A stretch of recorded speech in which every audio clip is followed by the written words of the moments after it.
First, I want to give you a little bit of introduction about my research. I'm a faculty at Markey Cancer Center at the University of Kentucky. Forget about the University of Pennsylvania. Those are first slides I gave a presentation over there a couple of months ago. So basically, research in my lab, mainly focus on the tumor microenvironment in breast cancer progression, focusing on triple-negative breast cancer as Dr. Gassman.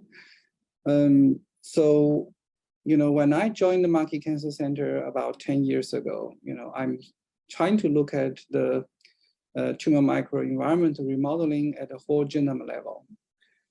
So we generate expression profile containing like 700 tumor microenvironment related genes, and then run a transcription co-expression network analysis, and then identified a ECM network which co-expressed in breast cancer tissue, and this network is actually activated during breast cancer development. So when we look at the genes in the network, there are about 50, 60 of them, ECM genes and ECM regulators. One of the genes we identified is called HSP47, which is a heart of this network. HSP47 is a heat shock protein identified as a chaperone for collagen. It can facilitate the collagen secretion and deposition. So then in the last 10 years, the research in my lab mainly focused on how this HARB, the HSP47, involved in triple-negative breast cancer progression.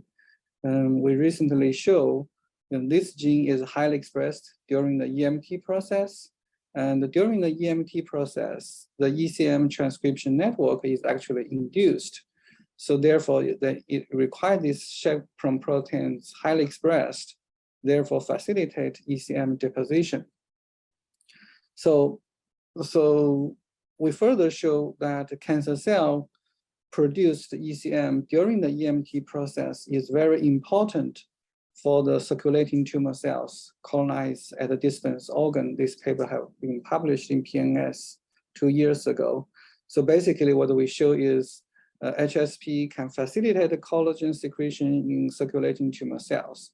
And then this secreted collagen can recruit platelet around these circulating tumor cells. We know that platelet is very important for circulating tumor cell survival and colonization. So this is how the cancer cell produced the ECM contributed to cancer metastasis. And then later on, when we look at the HSP47 or the ECM gene expression in mammary gland, very interestingly, we find the HSP47 expression is highly expressed in adipocytes, in the adipose tissue. We know that the mammary gland, the majority of the mammary gland is actually the adipose tissue. And more importantly, we find this ECM network and HSP47 is highly expressed in adipose tissue in the obese patient and in the obese mice. This is how leads to the project I'm going to talk about today. So basically, the image you see here is a second harmonic imaging showing the ECM deposition in the adipose tissue. So we actually find in the obese adipose tissue, you have higher level of the collagen deposition, high level of the HSP47 expression. So then in collaboration, with the cancer prevention group here, we try to target a certain population in our community, how our research can help our community. So this leads to the presentation here, obesity-associated prognosis in appalachian breast cancer patient. So, well, I think as most of the audience in American, we know that there's an Appalachian area from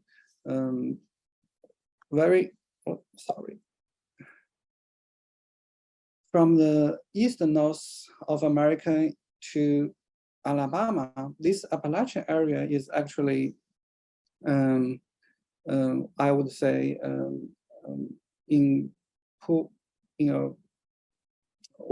less developed compared to other area. So it's associated with poverty and the education and the healthcare, all those kind of conditions is lag behind. So when we look at the breast cancer incidence rate in the United States, interestingly, you will find in the Appalachian area, the breast cancer incidence rate is actually not that high compared to the West Coast and the East Coast. So this is the Kentucky, and this is the Lexington where I'm located. However, when we look at the mortality rate in the United States, you can see the mortality rate, breast cancer related to breast cancer, is very high in Ohio, West Virginia, Kentucky, Alabama, all those areas associated with Appalachian mountain area. So this makes us thinking, why those Appalachian area have lower incidence breast cancer rate but high mortality rate. So when we look at the obesity among US adults by states, you can also see there's a nice correlation in the Appalachian area. They have much higher obesity rate compared to other states, which is correlated with the increased mortality rate in the Appalachian area.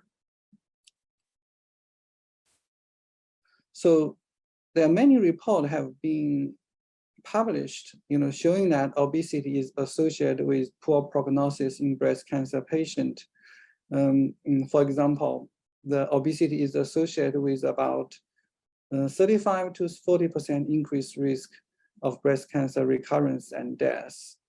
And for the breast cancer incidence, the obesity is associated with probably ER positive and premenopausal incidence rate, but not associated with ER negative.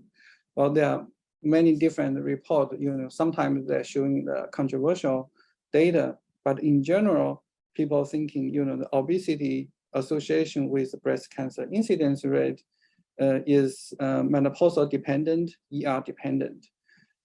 However, when we talk about the breast cancer mortality and the prognosis association with obesity, there's no difference between the menopausal and the hormone status. So no matter is pre or post ER positive, ER negative, they are all associated with obesity. So therefore, understanding how the obesity contributes to breast cancer progression probably will help to reduce breast cancer mortality rate, especially in Kentucky, since we are considered also an obesity state. So in collaboration with cancer prevention scientists at the Markey Cancer Center, we actually specifically look at the different counties in Kentucky, and you can see the breast cancer incidence rate in Kentucky is actually quite low in the Appalachian area, which is shown in this yellow line circled. However, the breast cancer mortality rate in this area is much higher compared to the non-Appalachian area. And this increased mortality rate is also associated with obesity rate in this area. So therefore, right now we are collaborating with cancer prevention group, trying to analyze the breast cancer patient in this area to see whether the prognosis in those patients is associated with BMI values and other, obesity obesity data related, in this area. So, as many of you know, one feature of the obese adipose tissue is the inflammation, which is characterized by the macrophage accumulation that can form this crown-like structure.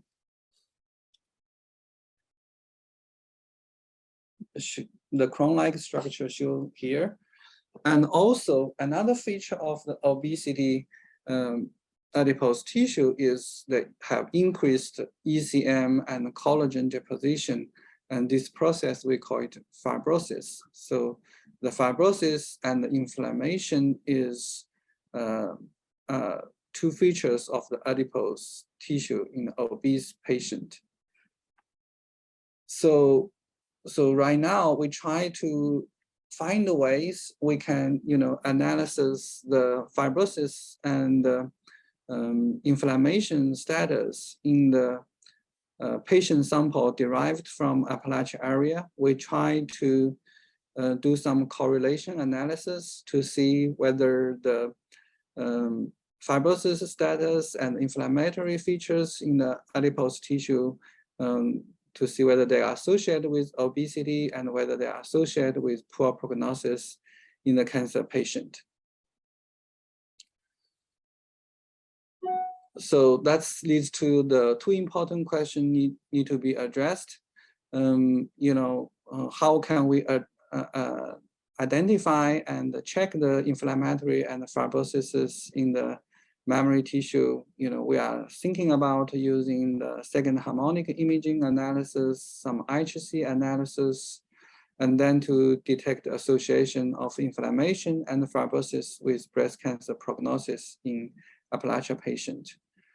Another question is, whether those inflammation or fibrosis in the fat tissue, we are thinking about the local effect, the paracrine effect, not the system effect of the inflammation in breast cancer progression. So how can we generate a mouse model to specifically investigate how the inflammation and the fibrosis contribute to breast cancer progression? For the fibrosis, I think we have a very nice target, as I mentioned before.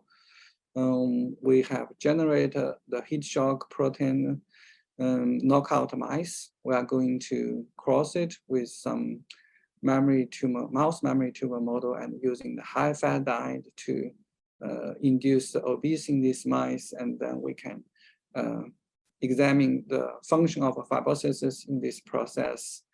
So overall, this is a project ongoing. We have acquired a NCR-1 grant to support this research. We also get some local funding support. So hopefully you will see a paper published in the next couple of years related to this study. So I will stop here. If you have any questions, I'm happy to answer you. Thank you so much, Dr. Xu. And any questions? Yes, I do have one quick question. Mm-hmm. Yeah, so you said that, in a population with obesity associated with decrease of the increase of the death rate or anything else, have you looked at their ethnicity?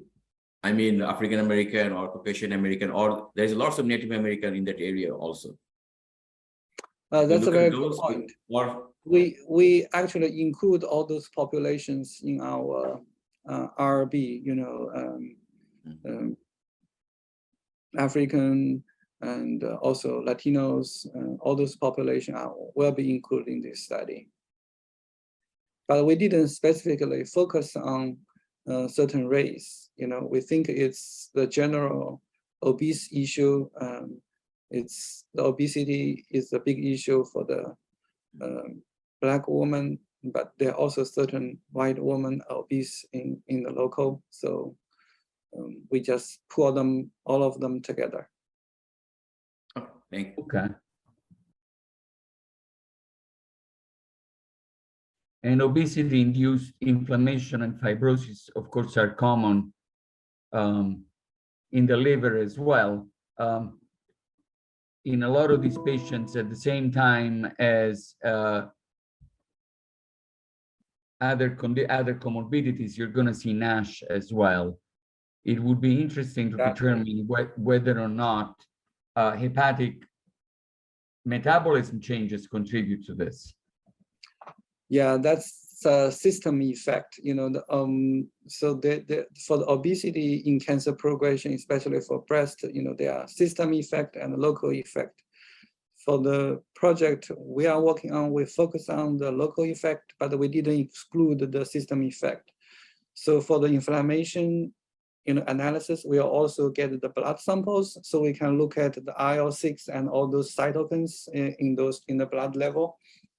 And if we can identify any association, correlation, you know, blood sample is very easy to get for the analysis, and you know, maybe it can be used as a prognosis marker in the future. That's a very good point. Yeah, that's exactly what I was thinking. Thank you. And any additional questions for Dr. Xu?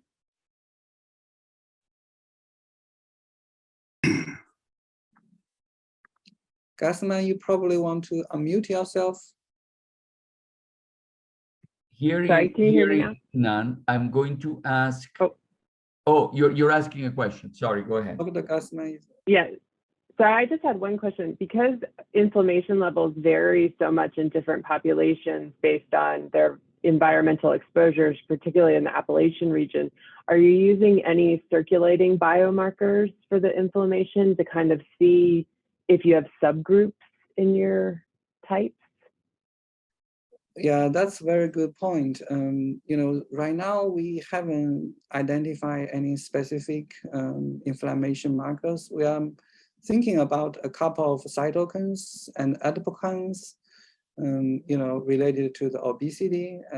But you know, as you mentioned, it also, if you have a inflammation in other tissue and organ, you may also have the elevation of those cytokines. You know, that's something we haven't figured out, you know, is any specific marker we can use. Yes, that's an important question.